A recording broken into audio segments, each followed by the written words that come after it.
on a track which has seen racing for over a century. We are racing, we are green, and Palou sweeps in front of Malukas, who defends his position, and McLaughlin immediately up and into third place as we go 3 wide immediately through turn 1. 3 wide in the middle, I think 4 wide in the back as Malukas tries to get it done on the outside for the lead. Look at Connor Daly there in the purple car, 3 wide at the back and going big once again, and Connor Daly makes it work. Oh, big one! Crash. Big one at the back, and that is Nolan Siegel into the wall. Looks like Nolan's the only car caught up in it, at least the only car that stopped. Might be damage on another machine. Yeah, I'm fine. I don't know what happened. I'm sorry. Take a look from the onboard. Watch the left front here. Yeah. Oh, I don't know. I think a little clip, tiny. I mean, he's not all the way over it, but a little bit onto that yellow. I will say that low is not the normal racing line, so all weekend with practice and qualifying, there's just not rubber laid down there. So Nolan going into uncharted territory on lap 1, and he will regret it. Purple 76 does what he's been doing over and over on the ovals. Go high early when the track is clean. Just absolutely dumps Newgarden and Will Power, 2 of the very best. And then he comes up to Kyle Kirkwood, and you would think here that discretion would settle in, but no. Not on the first lap with Connor Daly. Scott Dixon down there on the bottom. Oh, is that a puff of smoke out of Dixon's car? And then this, a spin. An almost spin from Graham Rahal. What a save. Now he goes. Green flag waves. Palou punches it, and Malukas goes with him. Malukas to the high line. Has momentum, but Palou has the line.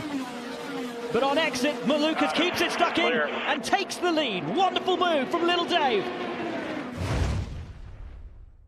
James Schnabel, his engineer, and also his strategist, and Palou is going to come through. Lead change. We'll revisit this in a moment. Power had a close call just a minute ago. Oh, that's a close call between Kirkwood and Rahal. On board with Power. So he gets balked by Graham massively, almost in the wall. There's contact between the two of them.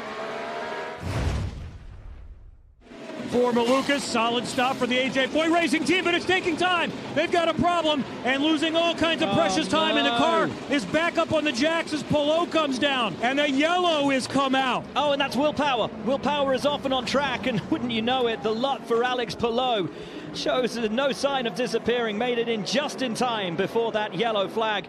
Let's just see, trying to go around Kiffin Simpson, gets up, a little high, hits those marbles. You see the second he gets into those marbles, pretty hard into the wall in turn 2.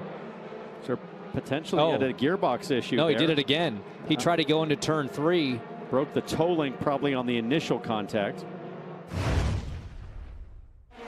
Back to green through the final corner. Malukas will go with him, and Malukas will try to get that lap back and go back past him, but with the form that Alex Palou has been in today, it's going to be tough as we get back to racing ways, and McLaughlin finds himself under pressure from Pato O'Ward immediately. Track sweepers have been busy, so the high line is clean now, and drivers are taking advantage. Look at Alexander Rossi 3 wide.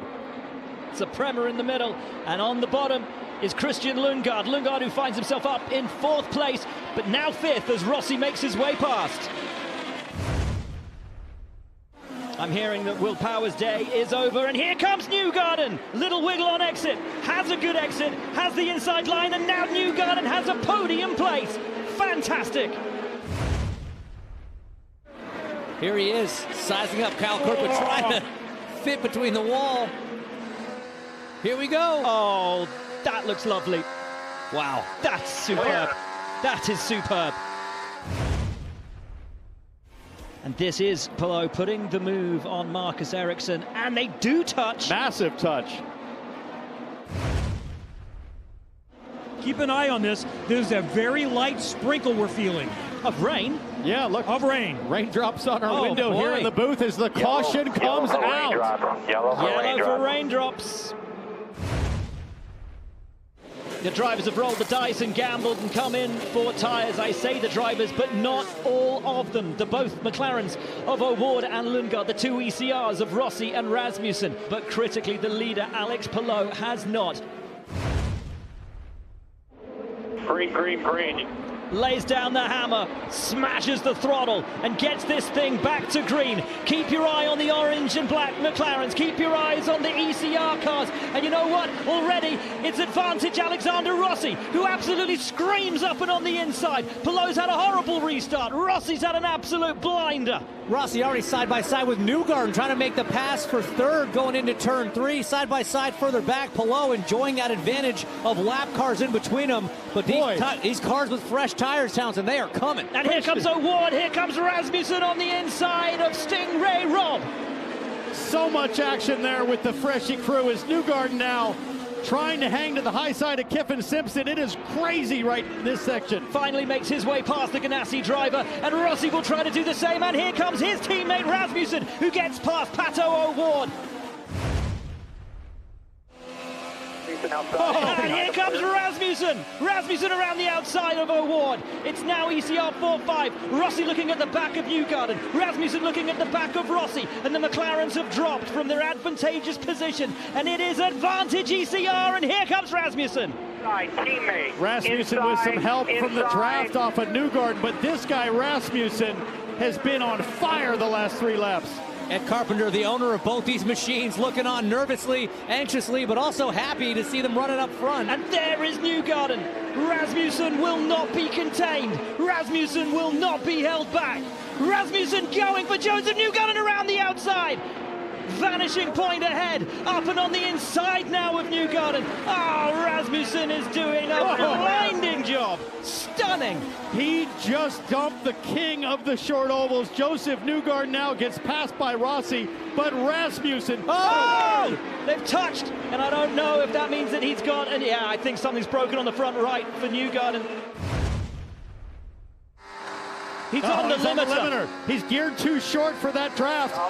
Doesn't matter. Doesn't matter. Around the outside and another position. Let's go. That is second. Let's go is the call. Let's go after Alex Palou and take this victory. Rasmussen's on fire for what could be victory. For the very first time in this championship, he's right with him. He's going to have to go the long way around. Rasmussen keeps it stuck in. Rasmussen is gutsy. Rasmussen is brave. Palou hangs on. They run high. And Rasmussen has the lead. Holy cow, what a pass. Clear. 9 to go now. Keep it clean. Keep it tidy. Don't do anything you don't need to do. Oh, my word! And with 1 corner to go, Christian Rasmussen is now an IndyCar race winner. Sensational. Bravo. Bravo. What an exciting driver we have on our hands. The 25-year-old from Copenhagen, Denmark, wins!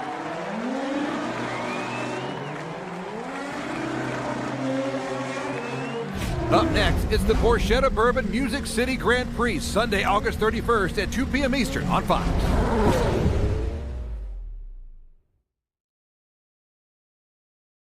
Welcome back, ladies and gentlemen, to another episode of the Push to Pass podcast.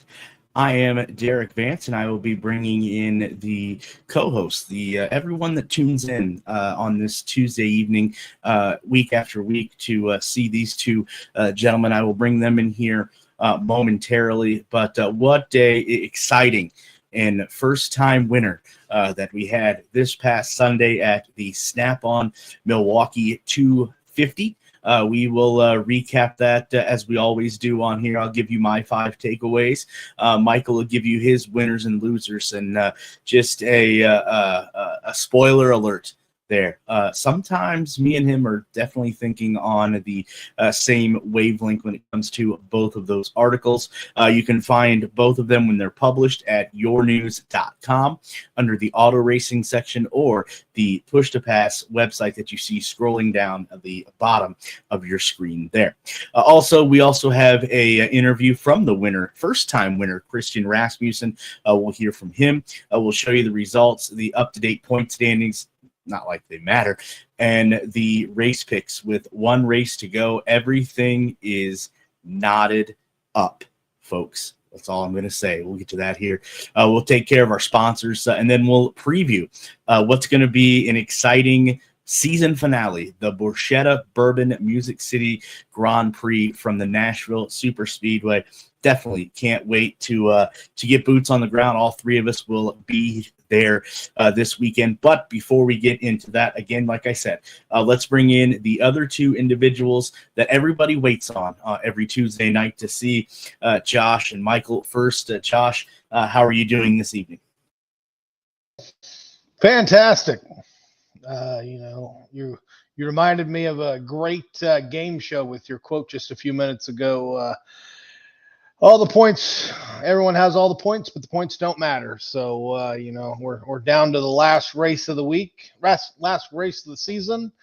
Got some great news and notes, I do believe. A big one that we may be talking about. Driver may be leaving, possibly. Can't wait to get into this and talk about the Bourbon Festival we're getting ready to go to. And it's going to be a fun weekend. Yeah, it absolutely is. And Josh, you did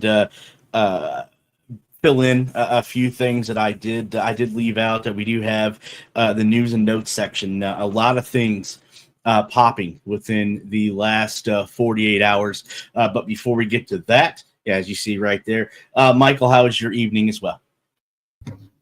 Things are going pretty well over here. Glad that the weather has broke a little bit and it's cooler. And hopefully it's a little cooler in Nashville. Hopefully we'll find out later on this evening the weather for the weekend. Yeah, definitely can't wait to hear from our resident weatherman to see what kind of weather forecast that he is predicting this weekend. And then also, too, just had it confirmed that our betting analyst will be here for the last episode of the season, unfortunately coming to a sad end. But Mike will be joining us, as he always does, later in the show. But before we get into any Nashville talk, we did have a race this past weekend that we need to delve into. Yes, it was the Snap-on Milwaukee 250, as you've seen right there. Congratulations, obviously, goes out to Christian Rasmussen and the whole number 21, Splenda Ed Carpenter Racing Chevrolet crew for collecting his first win of the season, again, at the Milwaukee Mile and the Snap-on Milwaukee Mile 250.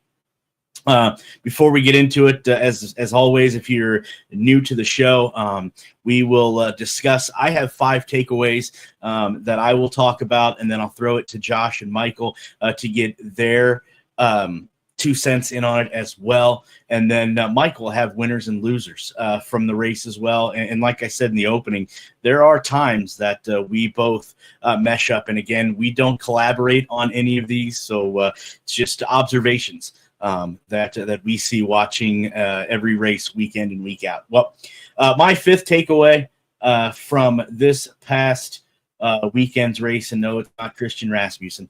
He is in there, though. I will give you a spoiler, but he's not number 5. Number 5 is Chevrolet taking 7 out of the first 10 spots this past weekend.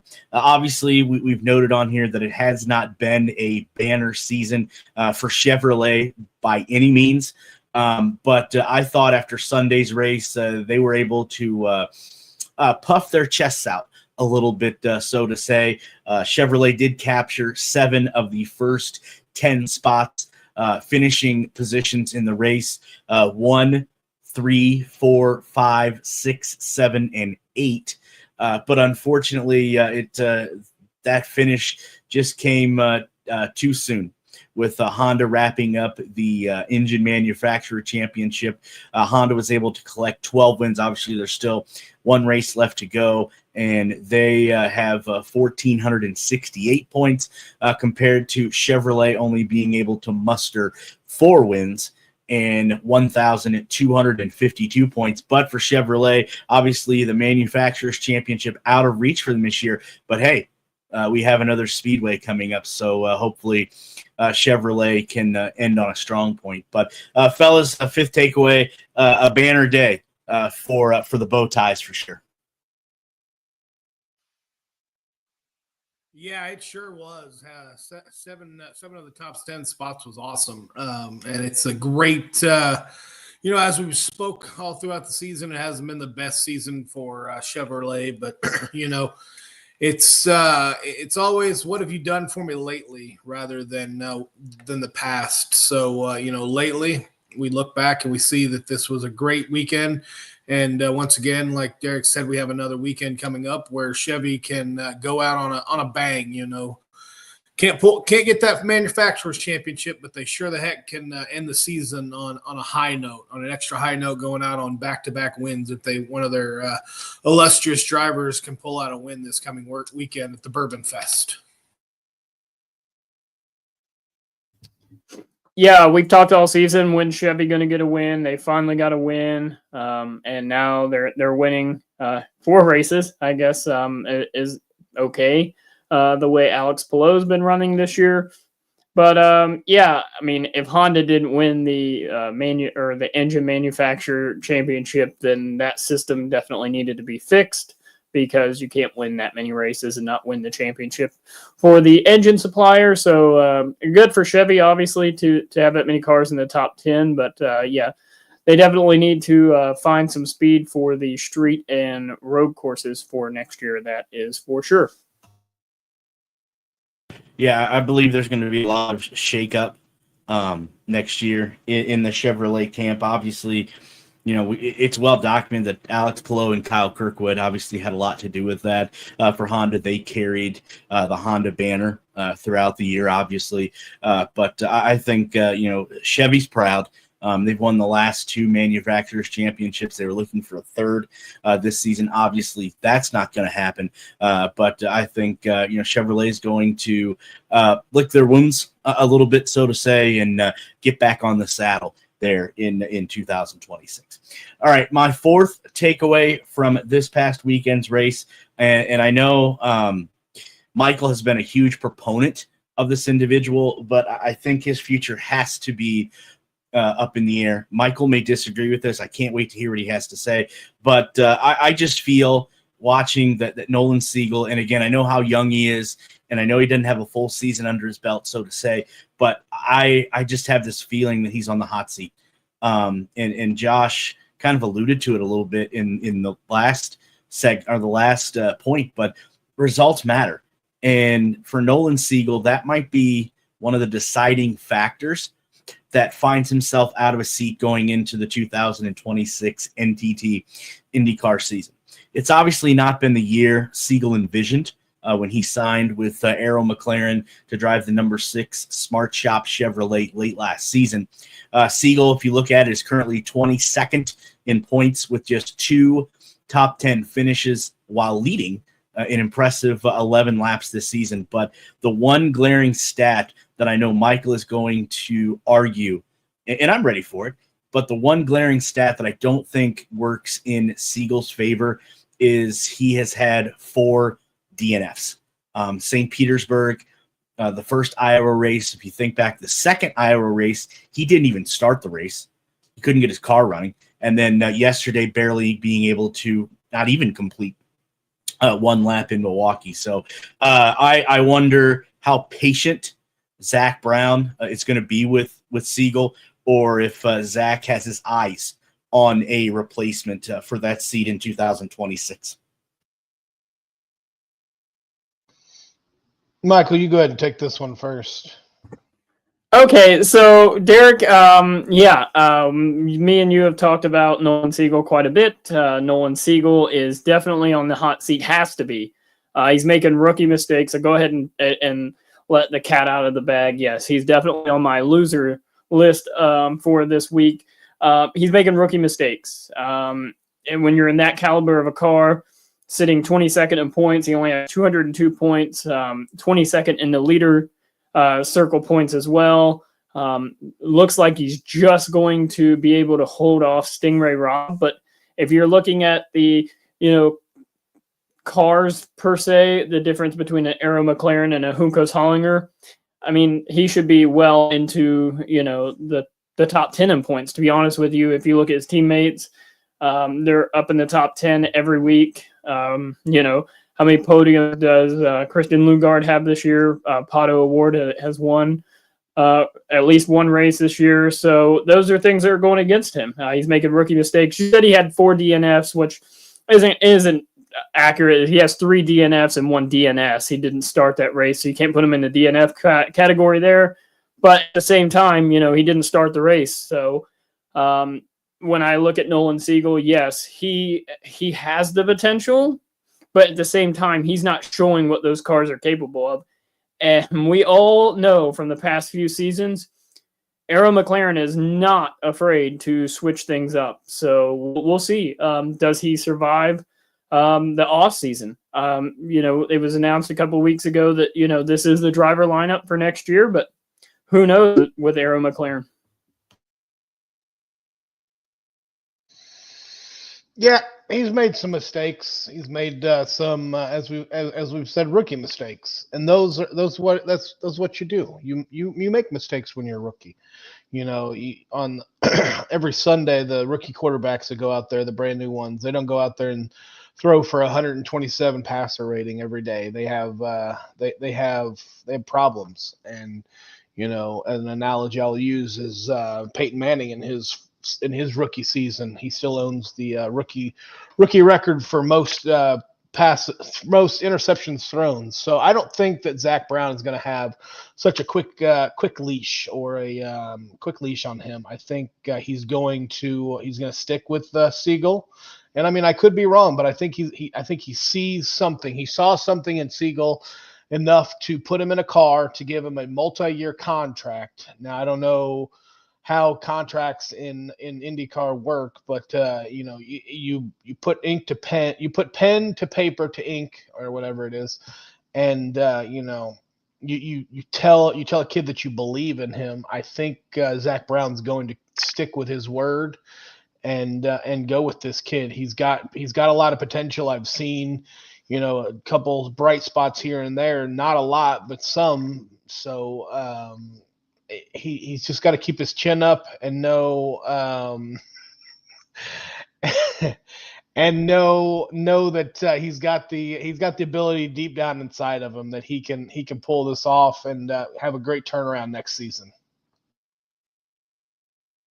That is a great point. I think that's the one statistic, and I know this isn't a football show that Peyton Manning doesn't want to own up to, and I get it. He needs to go through it, and I know Josh is going to hate hearing this because if you're a football fan of a particular team, year in and year out, you hear the word process thrown out, and I do get that. But again, and Josh, brings up a interesting topic that is a slippery slope when it talks about the contracts. What is a contract?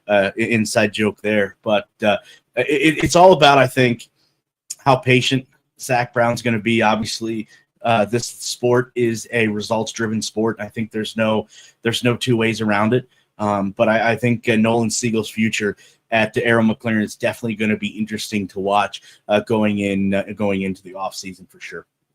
All right, point number 3. I hate that we have to dwell on this because it seems like every time we go to a speedway or an oval track, this team doesn't show progress when it comes to an oval program, and that is Rahal Letterman Lanigan Racing.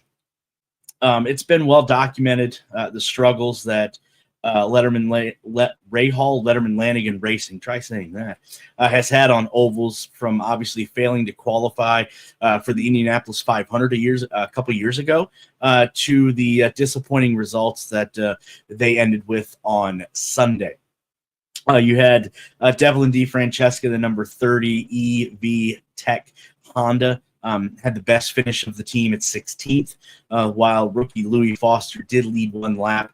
He finished one spot behind his teammate in the number 45 drop Light Honda in 17th position, and then the veteran of the team, Graham Rahal, in the number 15 WWEX group, limped home 24th. So with Rahal, Letterman, Lanigan not being a real competitor on street, road, and particularly oval courses, are we in store to see another shakeup at Rahal, Letterman, Lanigan this offseason? It's a possibility. RLL, they're a proud organization, and I don't think that they're going to accept this this lack of competitiveness laying down. I think that there might be a shakeup at the top somewhere. Maybe the owners come in and. Maybe the owners come in and decide, they need new race coordinators, maybe new pit crew, new chiefs, something. Or they go out and they spend a buku bucks to do some testing.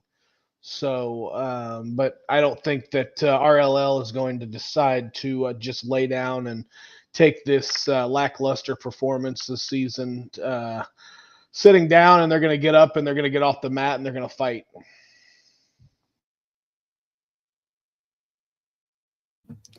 Well, Josh is way more optimistic than I am about Rahal, Letterman, Lanigan, but there is a crazy rumor going around that could shake things up at Rahal, Letterman, Lanigan, and that is the potential for Will Power to end up there, which would kind of be shocking if you're looking at it from outside perspective and a race fan. But since Jay Fry's got there, I have seen some improvement in their oval program. Obviously, you mentioned Derik, Devlin DeFrancesco finishing 15th. I feel like that's probably one of his best finishes of the year.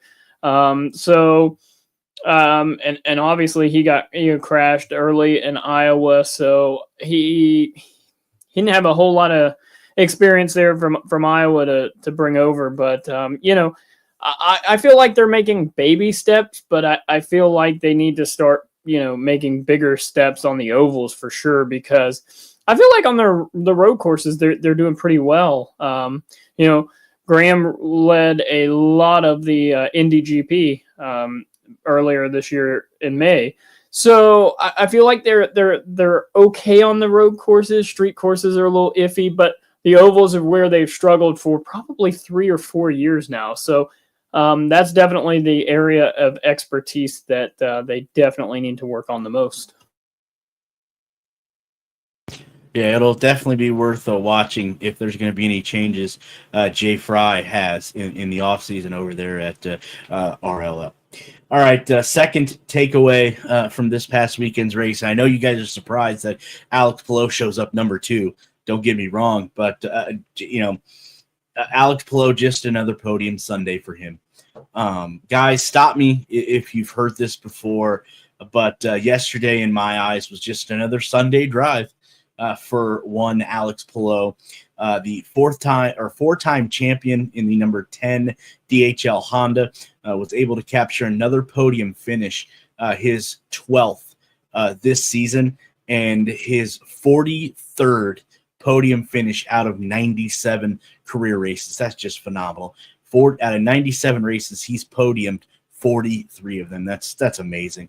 And while bringing home a second-place trophy back to Chip Ganassi Racing, Palou did end its chance to tie fellow legends A.J. Foyt and Al Unser for the most victories in an IndyCar Series season with 10. And looking at Josh's nameplate down there at the bottom, I know Josh and Michael are obviously chomping at the bit to talk about this.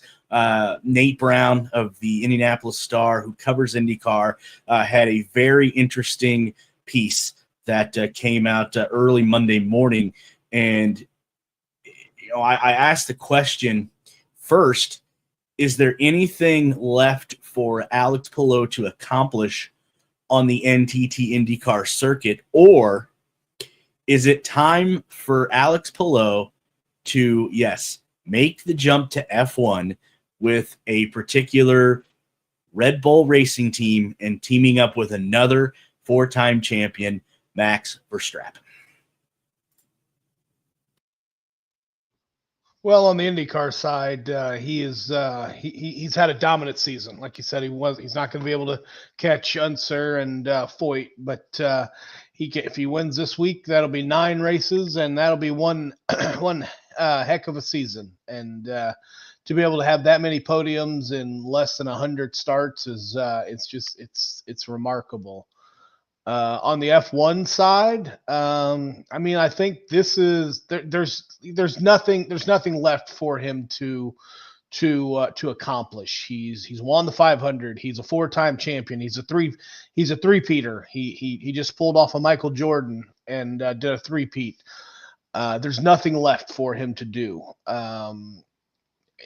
It's not like he's not been competitive at any race where it'd be like, I got to go back and I got to get that race. You know, I got to win Milwaukee. I don't think any race particular is going to bring him back. And if Red Bull is willing to put him in a car next to one of the best drivers we've ever seen come out of F1 and Max Verstappen, I mean, why not? Why would you not do that? Why would you not take that opportunity to go to a we may not think it is, but a higher calling of a race circuit. You know, F1 is looked at all over the world. IndyCar is looked at partially all over the world, but mostly in the United States. If he were to cross over to F1, and I'm not saying this is going to happen, and can go over there and win races and be as dominant as he is here, which is by all means, I don't think is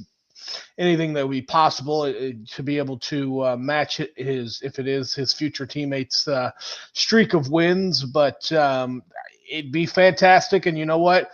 I might actually wake up at 3 o'clock in the morning on a race to see him over in Shanghai, running around those courses over there, possibly, if he were to go over there.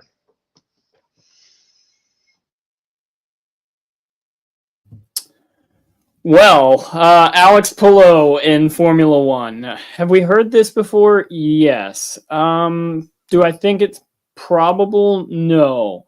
And here's why I say no on the Formula One side of things is it's just too technical. And I'm not saying Alex Palou can't do it, but why would Alex Palou leave the best situation he has? He is with the best team in IndyCar. He is with the best strategist, and he's winning races. Could you imagine if he goes to Formula One in a Red Bull car? Can you tell me the last successful Red Bull driver that has been lined up with Max Verstappen? It's been a long time since that's happened, and it may not have happened. You look back at his prior teammates. You look at Yuki Tsunoda this year. You look at Liam Lawson this year.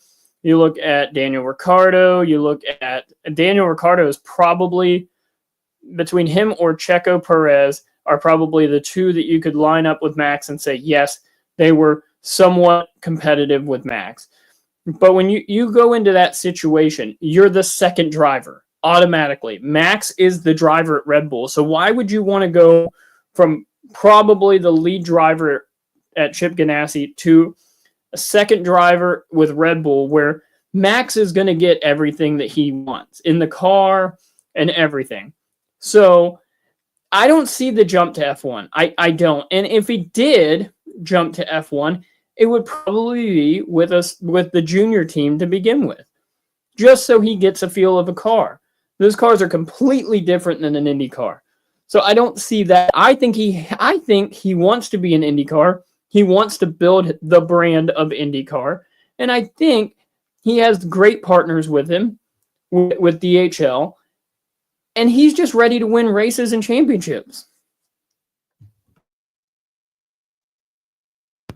I don't disagree with Michael at all.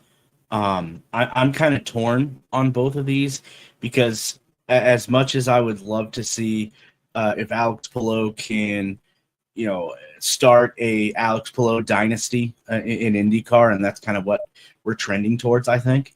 I would love to see what Alex Palou could do in an F1 car. Now, would I particularly want him in the Red Bull racing program with Max Verstappen? Honestly, no, because that would be huge shoes or a huge shadow that Alex Palou would have to live up to. And I think he would not be able to display his worldly talents living under that type of shadow. Maybe I could be wrong, but I just think that I don't know if there would be any type of damage to Alex Palou's skills having to live up to the shadow that Max Verstappen is casting these days in F1. Again, I could be wrong, but that's my feelings on the matter. Michael, do you have something to rebut? I mean, you look right now. I mean, he left a situation where he could have signed. I mean, he signed with McLaren, and that's, we kind of talk about contracts with McLaren. He signed with McLaren. That's still a legal battle. Right now, his best bet would have been to stick it out with McLaren. They're the best car right now. Red Bull is not the best car. They're probably the fourth, maybe even the fifth best car. They've lost a lot of people. They switched their team principal this year. They lost race engineers. They lost Adrian Newey. I mean, there's a lot of key components they've lost over the last 2 years that have really, really shaken up Red Bull Racing. I don't think they're as good as they were 2-3 years ago.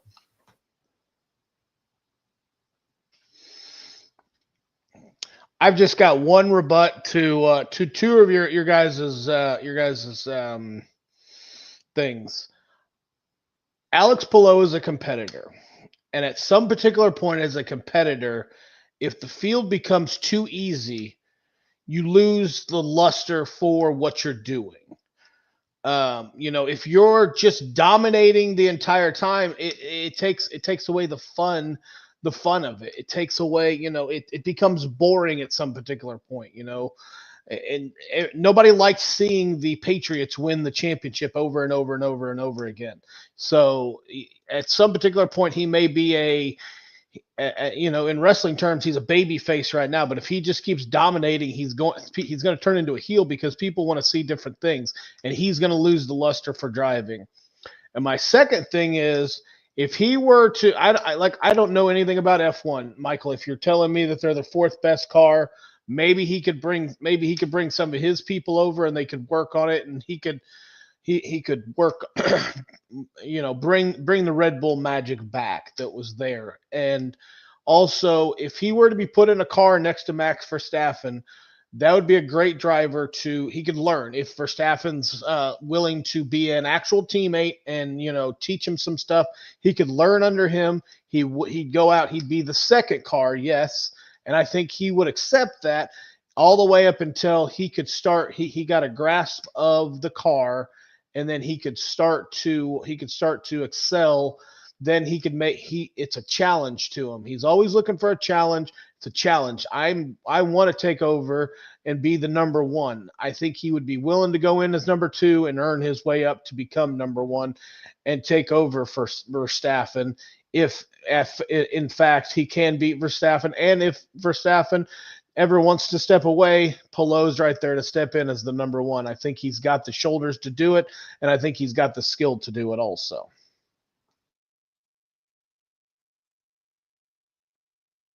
Definitely a great discussion, and this is probably a topic that we could probably do half of a show on. If there is any time, maybe we'll see if we can pick back up here towards the end of the show. Let's get to my last takeaway, and then we'll hear from Michael and his winners and losers. But my last takeaway from Sunday's race is it was a Ed Carpenter Racing banner day. Obviously, a lot of us were shocked when Ed Carpenter decided in the offseason to shake up Ed Carpenter Racing with new driver Alexander Rossi, new sponsors, new investors, and hell, a new logo. And yesterday he finally got to see that investment finally pay off. Both of his cars, the number 20 Java House Chevrolet, driven by Indianapolis 500 winner, the aforementioned Alexander Rossi, scored another back-to-back top five finish, finishing fourth, while Obviously, Christian Rasmussen was able to collect his first win of the season in just his 30th start, and he also collected his second podium of the season. If you remember, this is the first victory for Ed Carpenter Racing since Rinus VeeKay scored a victory in May of 2021 back on the Indianapolis Motor Speedway road course. So heading to Nashville this weekend and obviously wanting to go into the offseason on a high note, should we expect to see the Ed Carpenter Racing both entries, the number 20 and number 21, up towards the front this weekend in Nashville?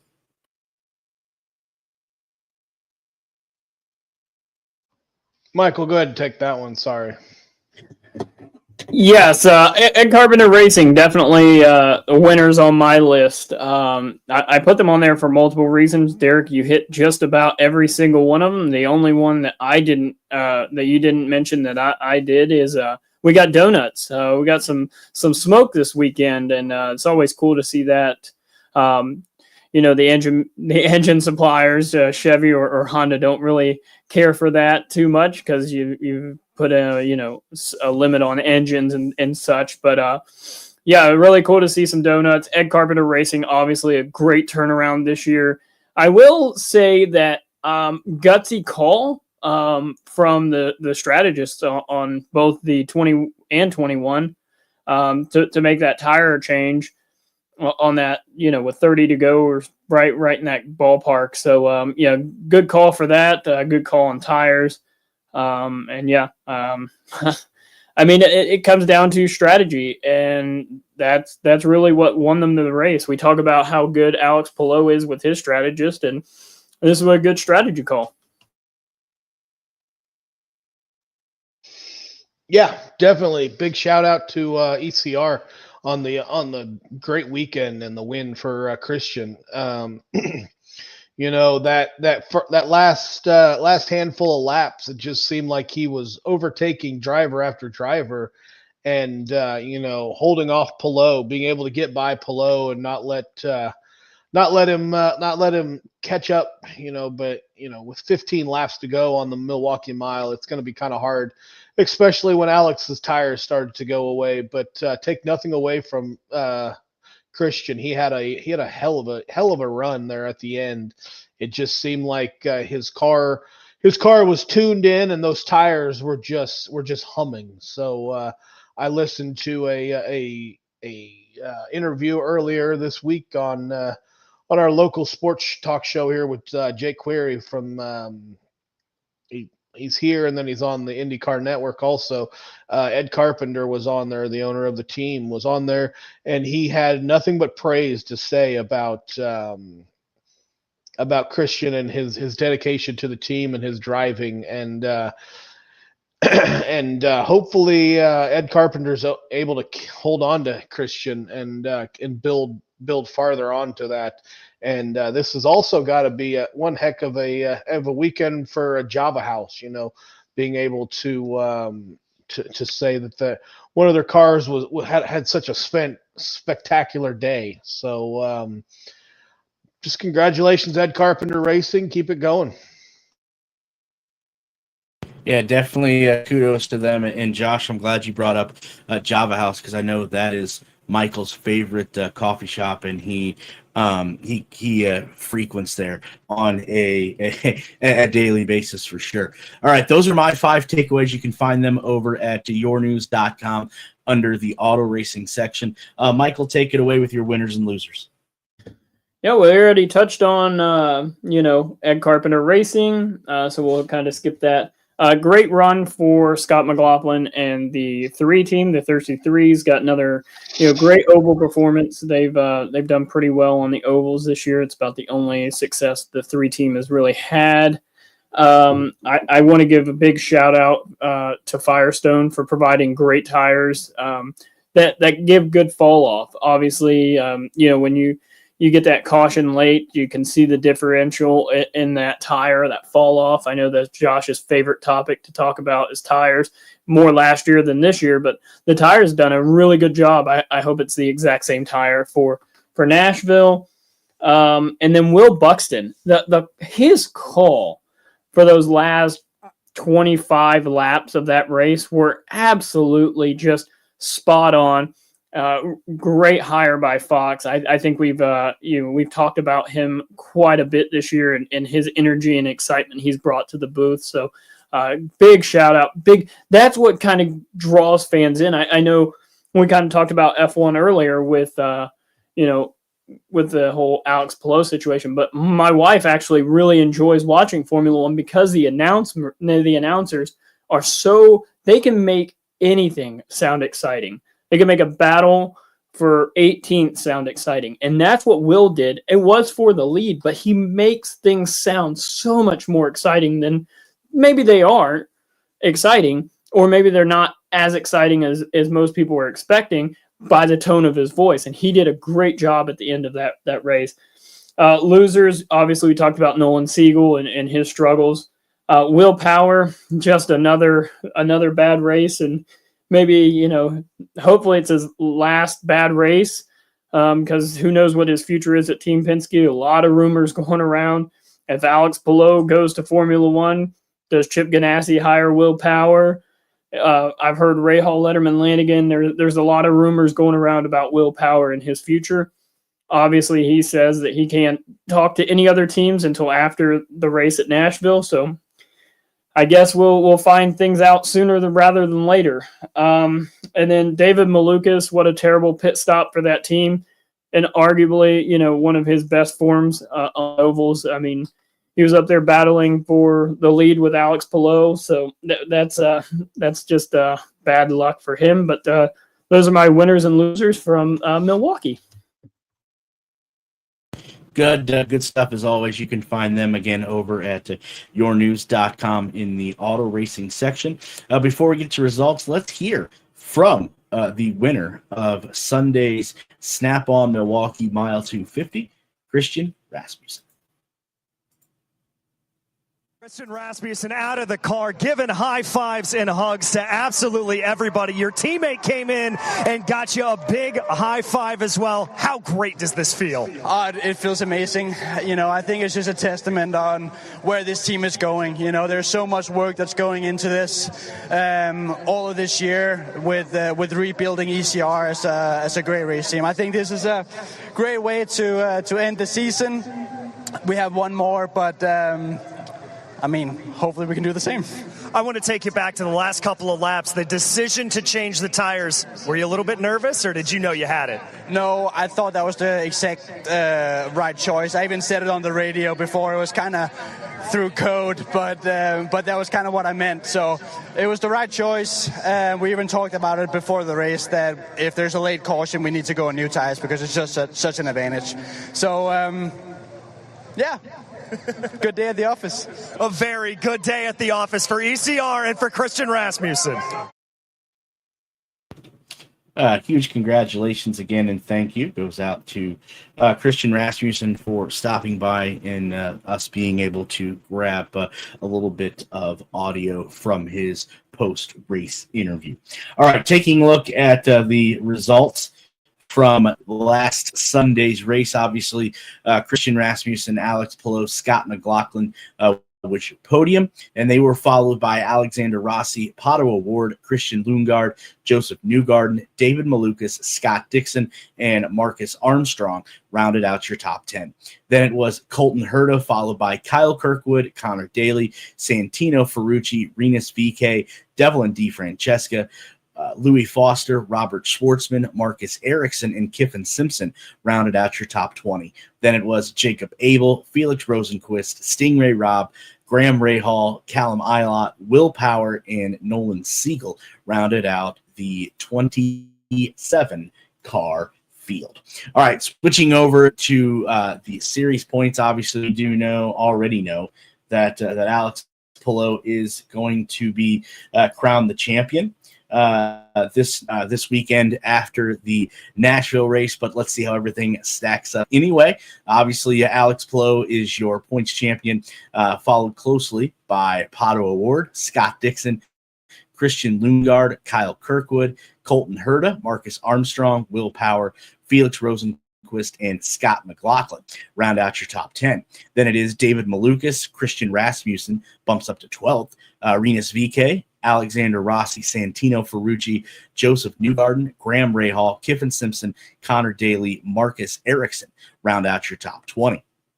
Then it's Louis Foster, Nolan Siegel, Callum Eilert, Robert Schwartzman, Stingray Robb, Devlin DeFrancesca, and Jacob Abel, who round out the full-time 27-car field. So that is your look at the up-to-date points. Obviously, we do know that this coming weekend, Alex Palou obviously will be crowned points champion, but still a lot to race for certain individuals, especially when it comes down to the leadership or leaders circle points as well. We'll talk about that here momentarily. But fellas, we get to race picks, and we are all knotted up at 4. Believe that or not, we are all knotted at 4 with just one race to go. So it's the whole thing comes down. The whole enchilada comes down to Nashville this coming weekend. So a lot of thought obviously going to go into this important pick, not only by Michael, but Josh, myself, and Joy. But fellas, what do you think about what this looks like here going into Nashville? I just can't believe we're all knotted up. That's just crazy. I mean, unlike the actual series, the ending to this one is going to be it's going to be fantastic, and it's going to be interesting who gets their driver in pick in first. Who's going to snag it. Yeah, it's going to be a great weekend. Hopefully one of us is obviously going to win. I was worried about a tie, but hopefully, if it's me, Derik, or Josh, we'll be there live in person. So maybe we could get our picture in victory lane after the event. That would be kind of cool. Obviously, coming on last year and winning last year, I'm trying to hold on to that championship. So we'll see what happens. It's going to be a great weekend, and obviously we can get to see all the action up close in person and hopefully have a little bit more of an edge than sitting at home watching practice. I have to say I do like your idea, Michael, of getting a picture in victory lane. Definitely have to look into that. So that obviously does close the book on the Snap-on Milwaukee Mile 250. I do see that our betting segment is right up now. So let me bring in our betting expert here. Obviously, the last race of the season. So maybe a lot of money for some people is going to be exchanged between them and a casino or two. But Mike is going to be here to fill us all in. Mike, I know it's coming to an end, but football's right around the corner. Yeah, I got it. Last chance to build the bankroll with IndyCar winnings before you lose it betting football. So there you go. And it's been a good end of the year, man. So had a big win with Power, and then another big win, and then hit another big bet last weekend on McLaughlin top 3. Would have been really great if Award finished top 3, which it was looking for a while there that was going to happen. But cashed the McLaughlin. And yeah, we got one more race to go. So now we just got to figure out what to do with Nashville. So I saw odds just dropped, and no surprise, Palou's your favorite. But what's interesting is now, last week he was almost even money. This week he's 2-1 to win, which gives me a little bit of pause. Like, I don't think I bet Palou, but for thermal. Because the numbers are just so low always, and it's just not worth the value. But at 2-1, he was fast in practice last year at this track. He showed that he had some speed at the oval. He wasn't quite as willing to crash his car as Rasmussen was, and wanted that win. He was happy with his second place, I think, and keeping the car and himself clean.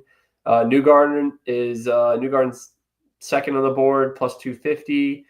Herta winner last year, pretty dominant. This is where it gets interesting. The odds jump to 6-1. McLaughlin 6-1, Award 6-1. Kirkwood, who had a fast car here last year, 8.5-1. Dixon raced on this track in this oval, has had wins here, 10-1. Power 10-1, and then Rasmussen 18-1, and then even through Malukas at 12-1. So, man, I'm going to probably be living somewhere.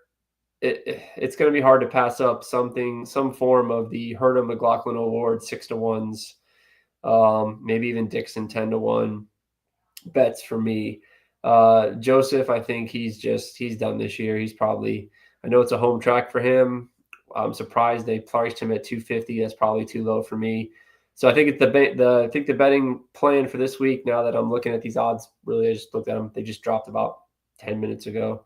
I'll think about either putting it all in Palou and maybe try to make it a song for him. But more than likely, if my history's any, as I think about this some more, if I can get 3 drivers at 6-1 for the same amount of cash to win the same amount of money and have 3 drivers versus Palou, I'm going to bet that. So probably looking at McLaughlin, Award, and Herta all at 6-1, and then see what happens from there. So only one race to go on, so it's a little tough to kind of handicap this race. Just basically going off what happened last year, and I'm looking at some of the practice stats and some of the quotes from last year. But Andretti was fast here. They tested here. Ganassi was fast here. It wasn't really a Penske track. I know Joseph ended up finishing it on the podium. Pato was second. They led most of the laps. Kirkwood was fast here too. He's not really an old guy for me.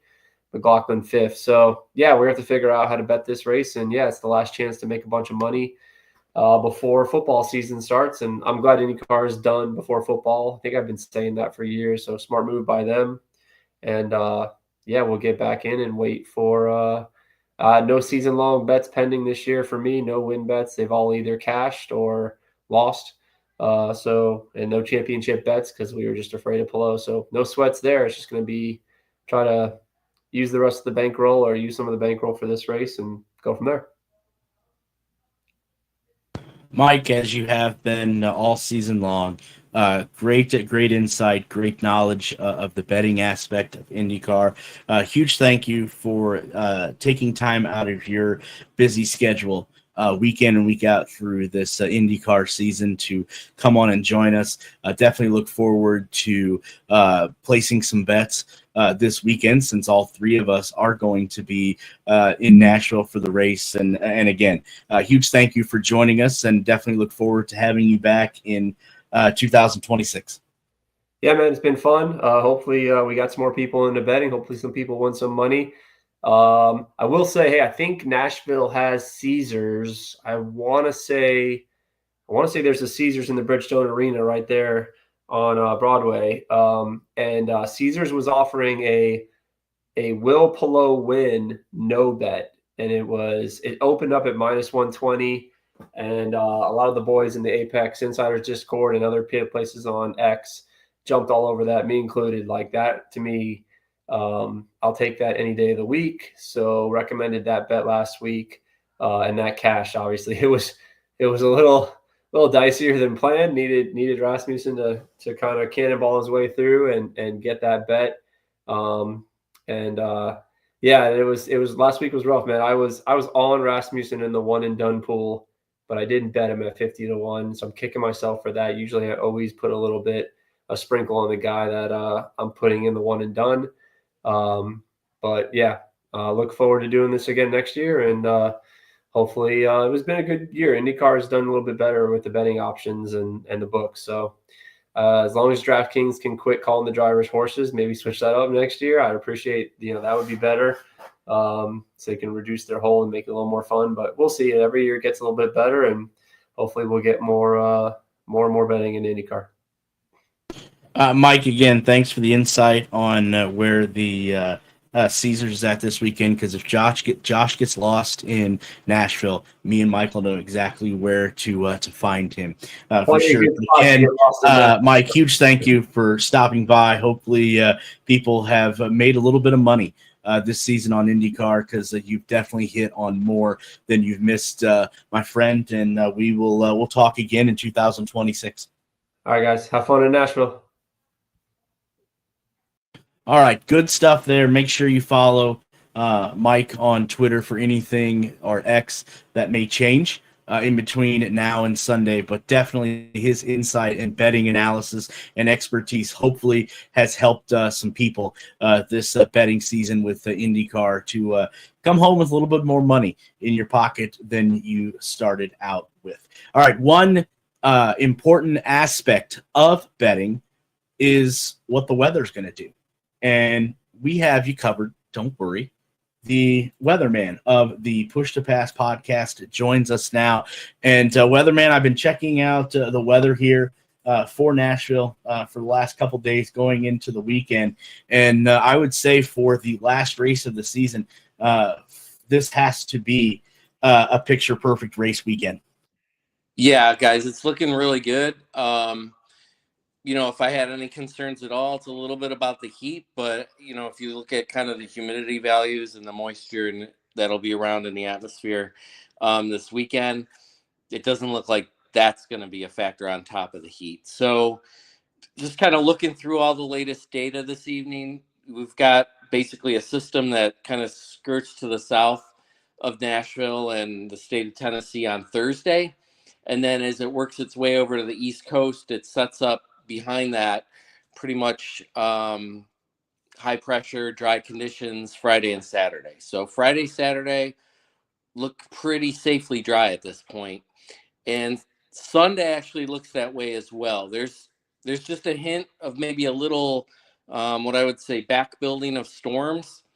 But right now, everything's kind of pointing to that development being either to the south, southeast, or off to the east, maybe closer to the North Carolina border.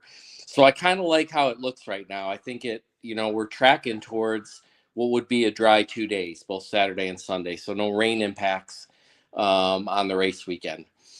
So if you're looking for a weather story, like I mentioned up front, it's probably the temps. I mentioned in my Twitter post or X post, however you want to refer to it, that we're looking at probably mid to upper 80s, and that's still tracking. I think when I put out my update tomorrow, I might bump those high temps just a little bit, maybe a degree or two, but still keeping them in the upper 80s. And again, like I had mentioned, what I would call normal humidity levels. So in other words, I'm not going to be adding any additional heat index or feels like temperatures on top of what the actual temperature is. So overall, bottom line is it looks like it's going to be a sunscreen and stay hydrated type of weekend for fans and the teams. And for now, we're tracking towards a rain-free event. Definitely what racing fans want to hear going into the weekend. And I know we ask you about this on a weekend and week out basis. But if the weather forecast was for some reason happen to change in between now and race day Sunday, where would people be able to find your changes at? Yeah, so if folks either have an X or Twitter account, which is always my most active, where I get the most engagement, and then but I'm also posting these forecasts over on Instagram Threads and over on Blue Sky. So on any of those three platforms, if you jump in there and search IndyCar Weatherman, you should have no problem finding me and my forecasts. All right, as I told Mike in our last segment, Weatherman, huge thank you for carving time out of your busy schedule every Tuesday to step on here and join us. Love to hear what the forecast is going to look like. Get that first look before things get down to the nitty-gritty on race weekend, and hopefully we can have you back again, hear from you again in 2026. Yeah, it sounds great, guys. I appreciate the forum and inviting me to drop in. And I guess the next time we chat will be for the St. Pete forecast. Yeah, absolutely. Can't wait to hear from you again, Weatherman. Again, as always, huge thank you, and we'll talk again here in 2026. Yep. Have a great night.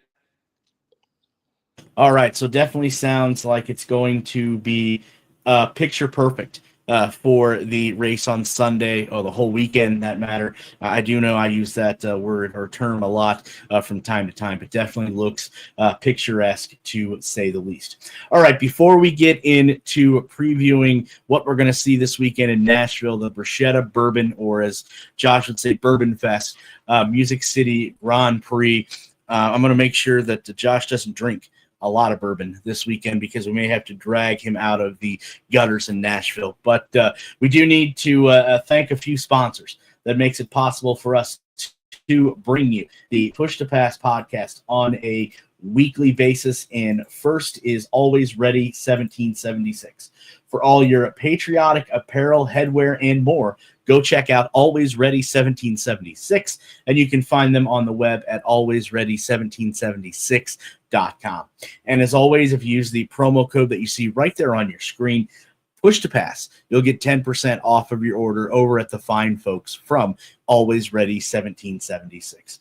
Also, Get 'em Associates. For all your home build, design, and remodeling needs, remember, it's Get 'em Associates.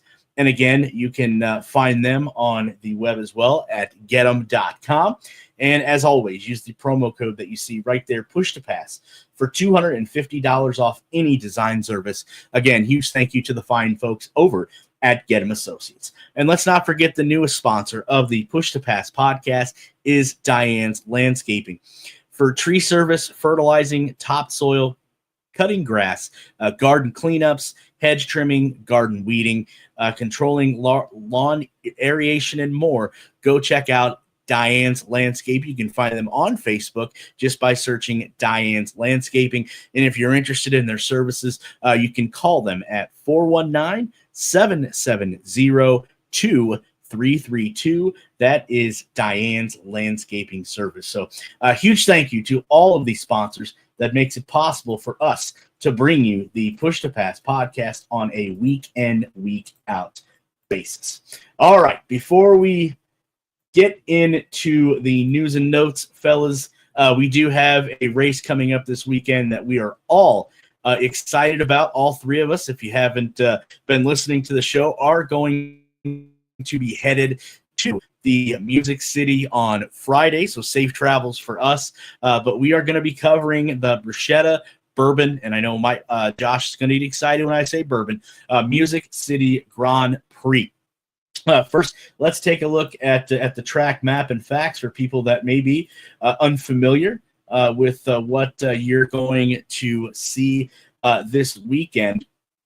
Hopefully, the track map does come up. I know technology sometimes can just be a burden and a pain in the butt, to say the least. But Nashville Superspeedway, we're going to go 225 laps, just under 300 miles at 299 rather 0.25. The Nashville Superspeedway is Middle Tennessee's racing jewel.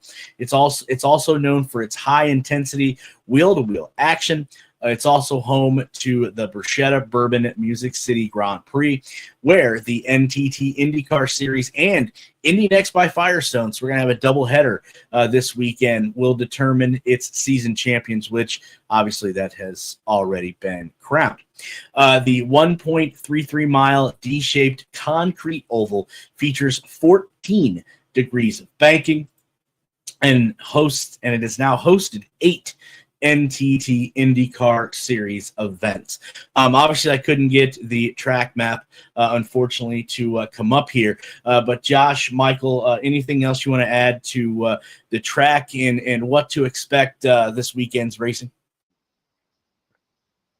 Well, like our weather guy told us in the last segment, it's going to be a little bit warmer than it's been here over the last couple of days. So if you are going out there, make sure you bring some shorts and maybe a spotty shower on Sunday. Hopefully not, fingers crossed. But I can't wait. This will be my 5th or 6th track that I'll have been to all together. So I always love adding a new track to, or just a new sports venue in any capacity that I can add to the my my growing resume of places I've been. So I can't wait. Hopefully everything's good, and I will be drinking some bourbon, hopefully.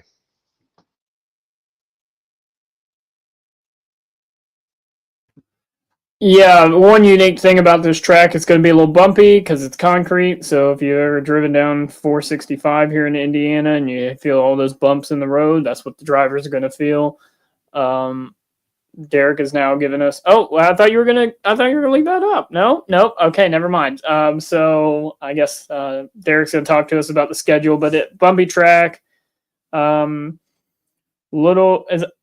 It's just a unique track with the concrete surface. So I mean that's the big thing. How will the tire rubber? Will it sit on top of the track? Will it kind of marble up and go to the top of the track?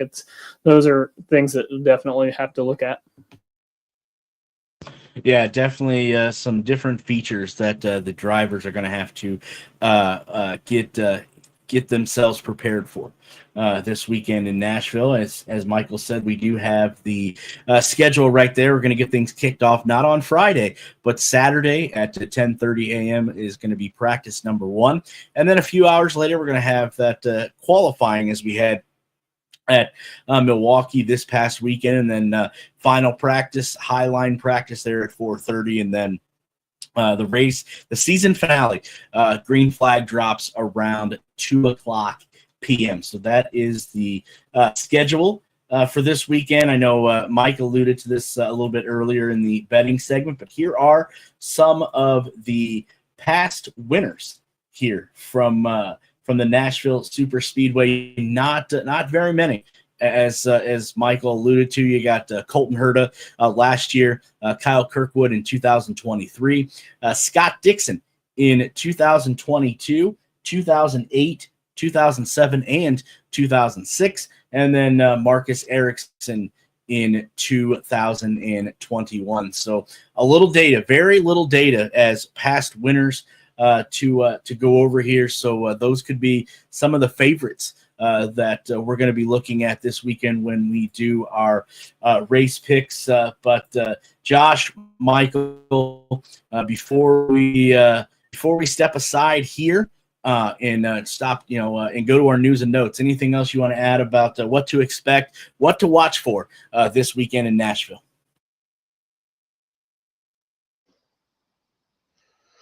I mean, just a great race. I'm looking forward to it. As I said just a few minutes ago, I'm looking forward to it. Looking forward to see how Nashville puts on a race. It's not the street race. I'd love to whenever they get that new Titan Stadium done. Hopefully they'll bring back the road course, the street racing through the streets, because I'd love to get out there and see that. I know Derik's seen that live, and that's pretty cool. But let's see what kind of Southern hospitality Nashville, Tennessee puts on for us. It'd be awesome if they would have had like some country singer out there, but we'll see. It'll be an experience.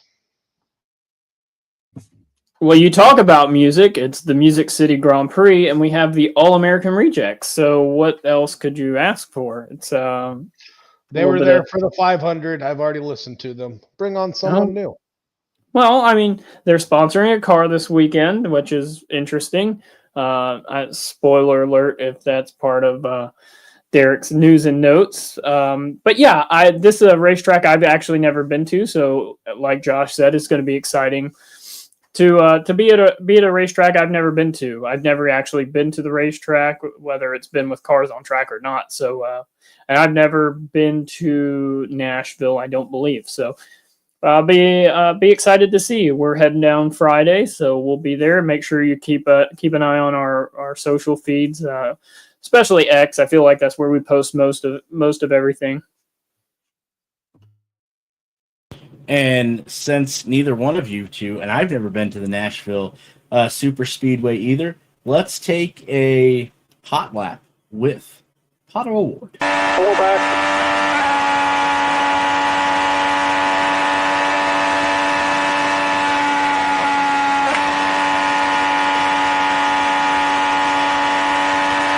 Lucas, now the car behind is for position.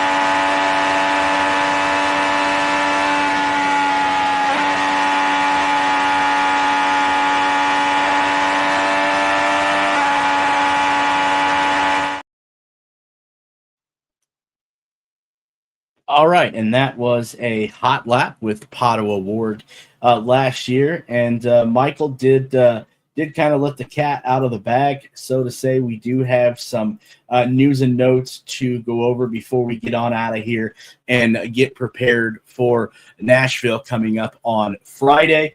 First item that is in our news and notes, we do have a new livery, and it's not Connor Daly's, as Michael kind of, again, let the cat out of the bag there a little early. But we do have another band, a very famous band, going to be teaming up with Meyershank Racing this weekend. It is the channel on XM or Sirius XM Radio. Maximum Metallica is going to be the livery on Felix Rosenquist's number 60 Honda. And I think, fellas, this is one sharp looking car. It is a great car. That one would have been awesome to see under the lights if Nashville Speedway had lights. I don't know if they do or not. They may, but yeah, it's an awesome car. And just bringing in it adds to we had an Aussie car, we had all kinds of other cars for dedicated to musicians this year. So this is a great one to finish off on. I agree. It would be great to see under the lights. Nashville does have lights with that little bit of rain chance, maybe to the south. Hopefully we don't have to see any lights going on. That would definitely derail our coming home plans. But this car will actually be very cool to see in person, because I always feel like, pictures don't just do those cars justice. So it'll be definitely interesting to see this car in person. Yeah, Josh was talking about the different bands that have been on the number 60 Honda this season. Josh, don't forget your favorite band of all time, Creed. Creed was on there. How could you forget that? But again, like I said, Michael did let the cat out of the bag a little bit, so to say. It was announced, I think it was today, that Josh's second favorite band, the All-American Rejects, are going to be on the number 76 Juncos Hollinger racing machine of Connor Daly for this weekend. So again, I think that this is a really sharp car as well.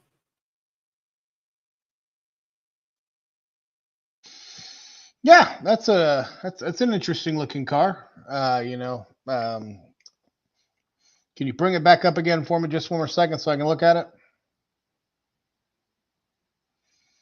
Okay, maybe not, but it does looks like a sharp dressed car. Yeah, that'll be interesting to look at up close. Can't wait. I'll try to get a picture of it. I like the how it kind of starts in black at the tail and then fades in. So anytime we can get a cool Liberty out there that can push the series is always a good thing.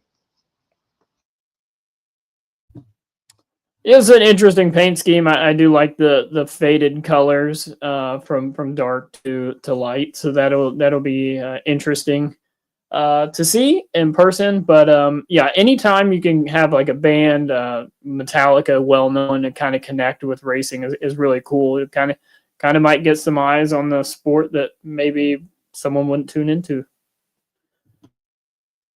Yeah, I think you're absolutely right, and it's a nice home run swing here for the season finale to see if you can get maybe individuals, people that love both of those bands. Metallica, they've been rocking, I think, forever, it seems like, with James Hetfield and company, and then bringing in the All-American Rejects, who, as Josh alluded to, have already played at the 500. So definitely a nice home run type swing there for both Juncos Hollinger Racing and Meyershank Racing.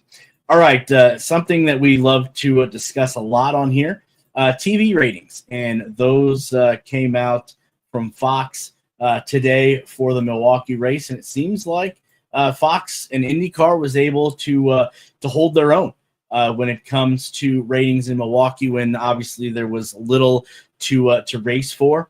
The rating was, or the average was 779,000 viewers for the Milwaukee race. So Fox holding their own there when it comes to viewership for this past weekend.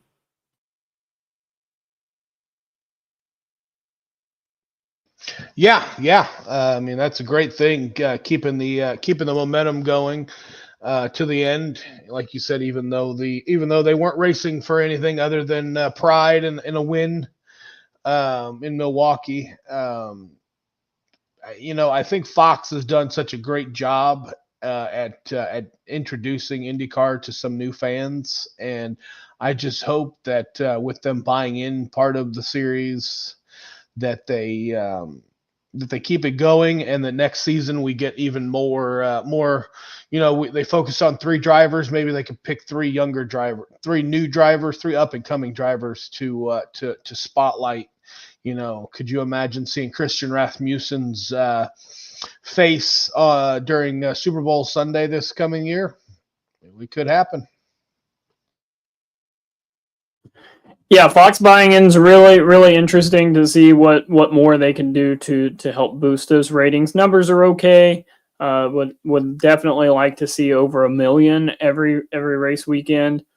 People keep clamoring for more ovals, and maybe that helps with the ratings. I know we talked extensively last week about would it hurt the ratings? I think you're seeing your hardcore IndyCar fans at this point. That right there, around 770,000 fans. That I feel like that's your diehard IndyCar fans that are going to watch no matter what's happening. So if we could boost that by 300,000 to be in that million viewership every race, that would be. I think that would be ideal, where Fox would really like the numbers to be. Well, hopefully this next piece of news does just that, and I know the gamers that watch this podcast week in and week out are definitely going to love this next news item. I know I am. I may have to upgrade my system and maybe take out a loan from Josh. But huge announcement today, as iRacing Studio and IndyCar have announced that there will be a IndyCar video game finally. IndyCar, the fans have been clamoring for this for how long now? But 2026, iRacing is going to present and release an IndyCar video game. Yeah, that's awesome. Now maybe you don't want to sell your rig that you had that you bought, Vance. Maybe you want to keep it and upgrade your system. Just donate some blood, and you can afford a new system. I would suggest going with a PS5 and not the Xbox, but that's just me. I can't wait. And we were talking in our group chat earlier. Hopefully it's got some cross play. That way they can get all the platforms in there. But if it just starts out that it's, Xbox with Xbox, PlayStation with PlayStation, I mean, I guess I can do that. But sooner or later, they're going to have to go with cross branding and get all the racers out there on the track together. Yes, this is absolutely a home run for the IndyCar series, and iRacing is totally different than any other console game that you've probably played. I know NASCAR has one coming out this year that iRacing's done on the console. I've heard tremendously good things about it from people that have played it to drivers that have played it, the mechanics of it, the AI. I remember so many times you just follow the car in front of you. All the AIs were on the bottom of the racetrack or the preferred line. Well, I know now with the new NASCAR game, they've got drivers where they would normally be on the racetrack. And that right there is one of the things that racing games have really lacked. So iRacing really coming in. For people that don't know a lot about iRacing, their main platform is online. Their online gaming is tremendous. I've never been able to afford a computer that has enough of the components needed to play iRacing, but iRacing actually goes and scans the racetrack. So they're going to have every little bump, every little nook and cranny that you can think of will be in that game. And that's what makes iRacing so different.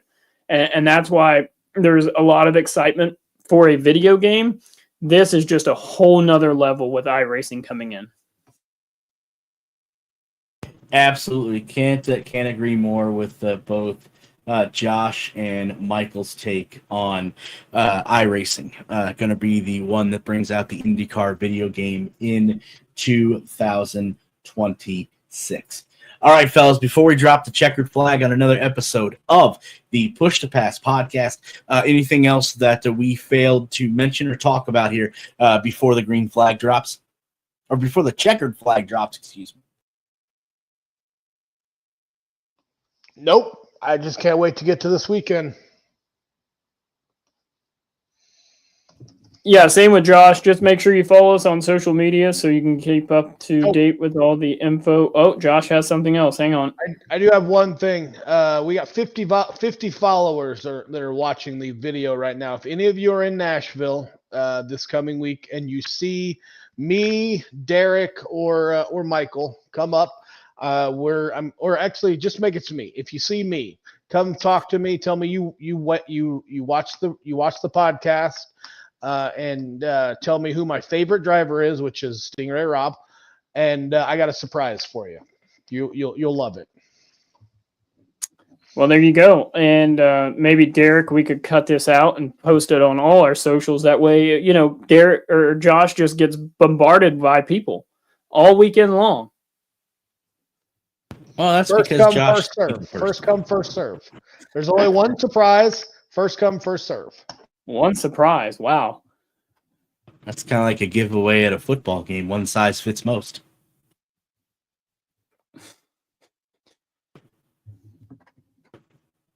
All right. With that being said, it is time for us to bid adieu for this episode.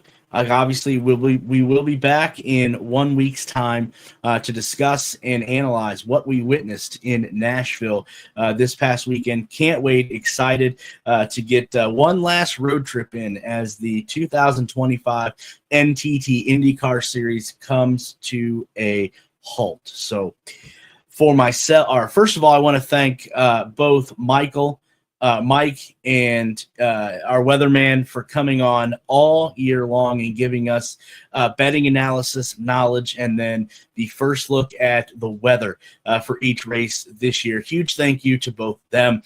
And then, as always, huge thank you both to Josh and Michael for everything that they have done in the on air and off air this season to have this podcast level up to the numbers that we have been seeing here lately. So huge thank you to both of them. And as Josh and Michael both alluded to, we will be in Nashville on Friday. So definitely can't wait to be out amongst the IndyCar Nation. And again, like Josh said, if you do listen or watch the podcast, come up and introduce yourself and tell us hi. Tell us how good we are or tell us how good we stink, whatever you want to do. But definitely I can't wait to see IndyCar Nation, that is for sure. So for myself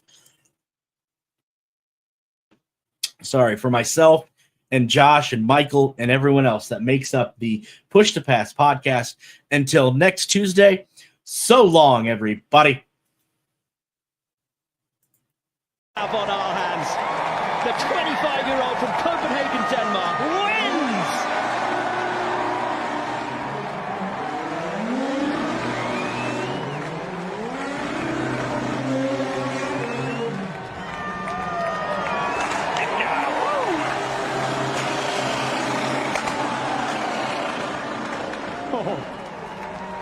There's only one race to go. Who cares about the engine or an engine penalty? He'll take the penalty in Nashville if it means he gets to celebrate like that. That was an incredible run. And what a day for Ed Carpenter Racing. 2 drivers in the top 5 for the first time. And his faith in Rasmussen That's awesome. has paid off. Where'd you come for this team? That's awesome.